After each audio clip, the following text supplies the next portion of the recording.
This is the story of the guest who would not leave. He does have a name, but I'll just call him Steve. I met Steve in 1967 at Hofstra University.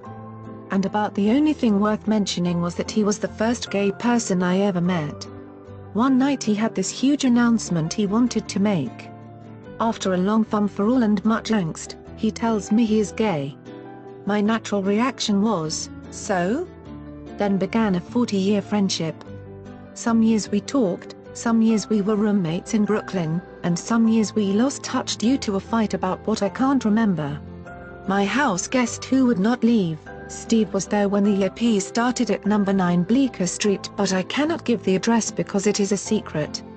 Did I tell you that my guest who would not leave has more than one volume on him kept by the FBI for radical activities? He was never arrested that I know of. Well, maybe once. He has known me through 3 husbands, and kindly regarding Jeff, he said, well, 3's a charm, you know. And now my friend who would not leave is moving to Thailand to be with his boyfriend of 9 years named Tien. So Steve, who holds the world record for sneezes, 256 at last count, came by on a Thursday to have Jeff set up his new computer. Of course he chooses the time we have no kitchen.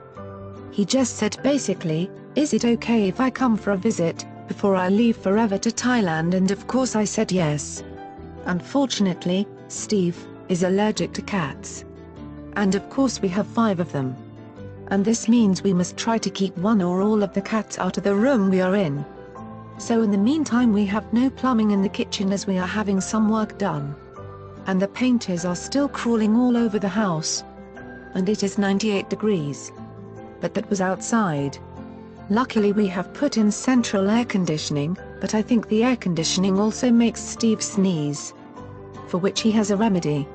In his bowling bag-sized carry-all, are hundreds of pills for all the ailments real and imagined he has. I forgot to mention that Steve does not plan to die. All of these items come from the Life Extension Institute, for which he pays about $15,000 a year.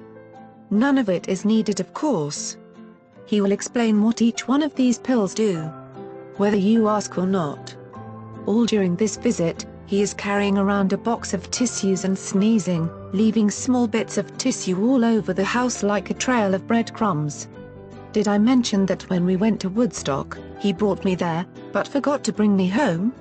So all of this time that he is visiting, I am constipated, because I can't do my business when I have a house guest. So I was getting cranky. It really wasn't his fault, it was mine. Jeff was configuring his new computer, Steve is sneezing, and I'm trying to keep the cats out of the room. And now, after 3 days he is gone. He is having a colonoscopy, has sold his co-op in Brooklyn and is moving to Thailand. He asked us to visit, and of course we said we never would. And we never will. And after almost 50 years of friendship he will be on the other side of the globe in a few weeks. And Thailand will have to deal with him. I wish him well. But I know I will see him again.